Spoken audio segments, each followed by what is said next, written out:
Mais um vídeo curto nesta hora. Que Deus possa me usar aqui e ser uma ajuda para você. O dom de Deus, o enviado de Deus, os escolhidos de Deus, os pregadores de Deus, os verdadeiros pregadores de Cristo, eles recebem inspirações, eles recebem a palavra de Deus, e essa palavra é como uma comida que a cozinheira faz, o cozinheiro faz, ou o garçom serve. Aquela comida é para ser servida. Assim, o dom da palavra, Efésios 4:11, aqueles dons, o quíntuplo de Efésios, lá está escrito que é para que cheguemos à unidade da fé, cheguemos ao conhecimento do Filho de Deus. Então, nessa nova aliança, no Novo Testamento, Deus continua sim usando homens de uma forma mais gloriosa do que foi na velha aliança. O grande problema é que isso não é percebido aos olhos. Você pode olhar no Velho Testamento e ver Moisés jogando terra para o ar e dizendo haja pulgas, ou então abrindo o mar vermelho. Então a gente humanamente pensamos que a glória do Velho Testamento é maior. Sinais e prodígios. No Novo Testamento também há sinais e prodígios. O livro de Atos dos Apóstolos revela tantos e tantos sinais. Por exemplo, ali quando Pedro passou e a sua sombra levantou aquele paralítico. Ou ali quando Pedro e João estavam junto àquela porta chamada Formosa e aquele paralítico disse, olhando para eles, pedindo alguma coisa, Pedro diz, eu não tenho ouro nem prata, mas o que eu tenho eu te dou, no nome de Jesus Cristo, levanta e anda. Então os sinais seguem os que creem. É totalmente possível continuar acontecendo os sinais. Agora, o foco não é os sinais. A verdadeira fé, ela está numa linha tênue. A verdadeira fé, ela não se abala. A verdadeira fé não irá seguir sinais. Os sinais seguirá essa verdadeira fé. É diferente, como o avião que está indo e deixa aquele rastro. Assim a fé, ela vai ter sinais. Se não tiver sinais, isso invalida a fé? Ao contrário, quanto maior é a fé, menos isso é visível. Ou melhor, o foco, a essência, não é a manifestação sobrenatural, mas é o sentido da palavra. Vamos pegar aqui como exemplo o próprio João Batista. Cristo disse a ele, dos que de mulher têm nascido, até hoje não surgiu alguém maior do que João Batista. Agora, o menor no reino dos céus é maior do que ele. Então a palavra de Deus traz essas contradições à nossa mente, traz esses paradoxos à nossa mente. Vamos falar aqui sobre morte. Vamos dar sequência a essa compreensão. A morte, as pessoas declaram, a única certeza que temos na vida é a morte. Isso é um ditado popular e as pessoas assim declaram. Mas será se você sabe o que é a morte? Você está dizendo da morte de uma forma muito rasa e simples. Tudo bem que você pegue um atestado de óbito, que você pegue a ciência, os mecanismos palpáveis e então diga, olha só, isso aqui é a morte. Mas esse conceito se limita a isso? Com certeza que não. A grande verdade é que vamos à Bíblia. Lá no começo, em Gênesis, o Senhor Deus vai dizer que no dia que o homem comesse daquele fruto, certamente ele morreria. E então, sabemos que o homem comeu. Mas e o homem morreu naquele dia? É aí onde entra uma compreensão que é necessário ser mais aprofundada. O fato de Adão ter vivido quase 1000 anos, Adão viveu mais de 900 anos e morreu, isso não significa que a morte aconteceu ali quando ele morreu. Ele morreu no dia em que comeu. Agora, a consumação disso, ou melhor, é preciso compreender que a morte é esse processo.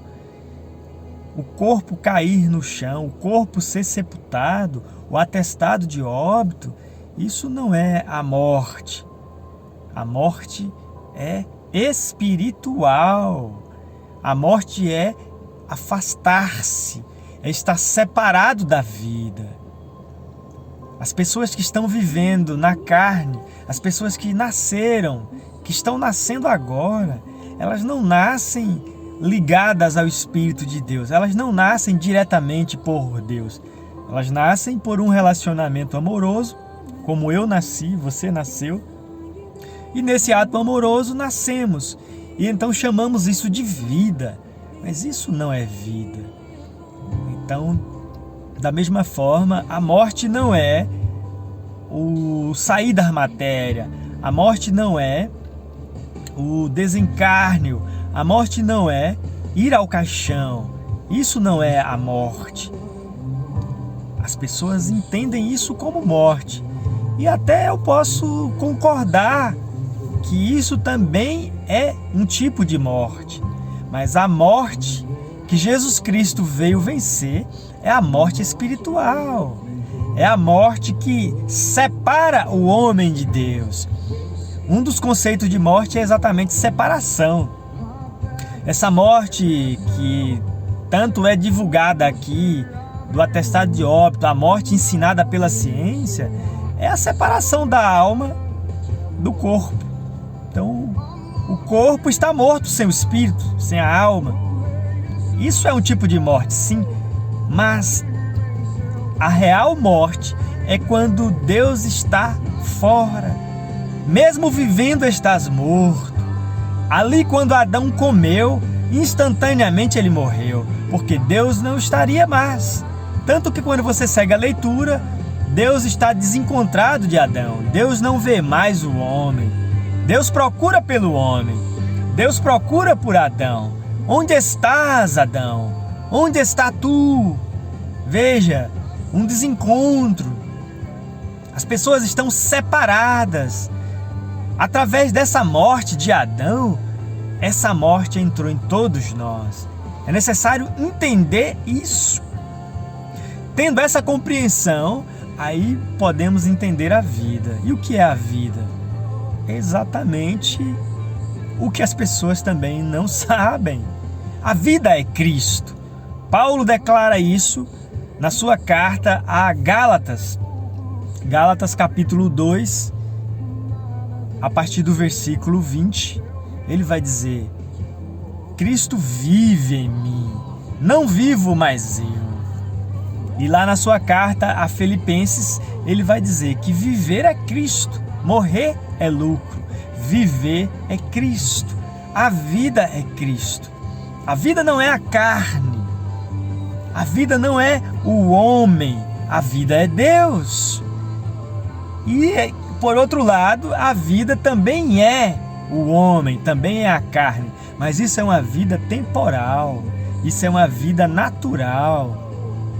A vida de verdade, que é eterna, que não se pode terminar, é Cristo. É aquele que nunca nasceu, é aquele que é antes de todas as coisas. E como vencer a morte? Dando uma pequena introdução sobre isso, porque lá no fundo o meu objetivo é falar da vida. É trazer uma mensagem que te dá vida, que te traz vida. A vida é Cristo. Você está morto em ofensa e pecado. E Deus, através de Cristo, te ressuscita. Deus, através de sua palavra, te dá vida. Não é de pão que vive o homem, mas de toda a palavra que sai da boca de Deus. Dando essa breve compreensão sobre o que é morte, sobre o que é vida, você pode avançar e entender que João 11, 25, 26. Você crê e então você vive. O justo vive da fé. Aquele que vive e crê nunca morrerá. Veja, Você está vivo? Você crê? Então você não morrerá mais. A morte perdeu o poder. Se você não morrerá mais, o que você esperará ainda? Qual é a ressurreição que você espera? Se você já está vivo em Cristo Jesus, se não existe mais nenhuma condenação, porque você está nele. João 5, versículo 25 a seguir. Aquele que ouve a minha palavra e crê naquele que me enviou, não entrará em condenação, mas já passou. Você já passou da morte para a vida, agora mesmo, como aquele ladrão. Hoje tu estarás comigo no paraíso. Não é necessário você morrer para ir ao paraíso, porque o paraíso veio até você. O reino de Deus é vindo. Venha a nós o teu reino. O Espírito Santo desce para fazer morada.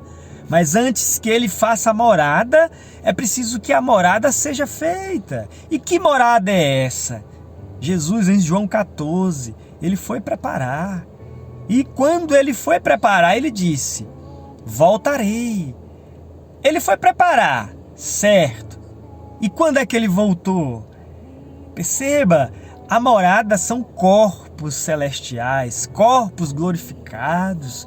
Isso aponta para essa palavra do Evangelho, essa mesma palavra, essa mesma vitória sobre a morte. Você é casa de Deus em Cristo Jesus.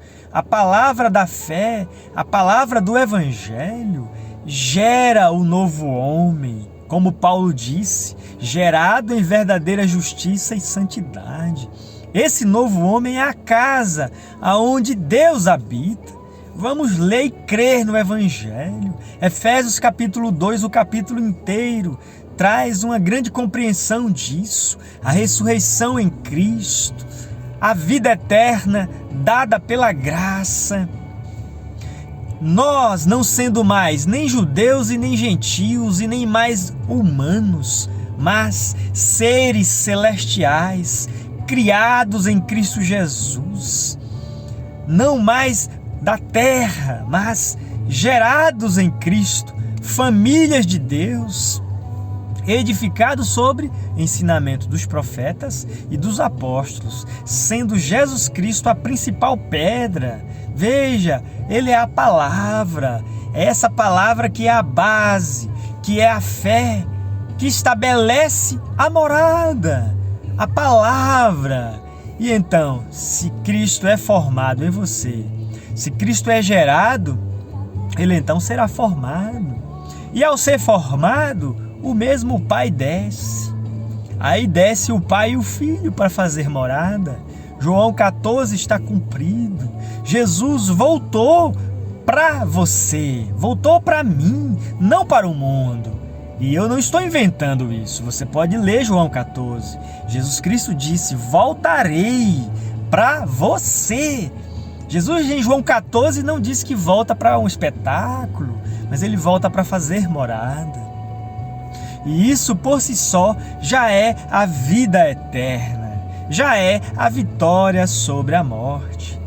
Que Deus te abençoe, te fortaleça, que Deus faça morada em você e assim você entenderá as coisas que é dele. A grande vitória sobre a morte é Cristo Jesus. Quem poderá nos separar do amor de Deus? A morte, a vida, os anjos, a altura, a profundidade? Não haverá nada que nos separe desse amor de Deus em Cristo Jesus, nosso Senhor. Amém.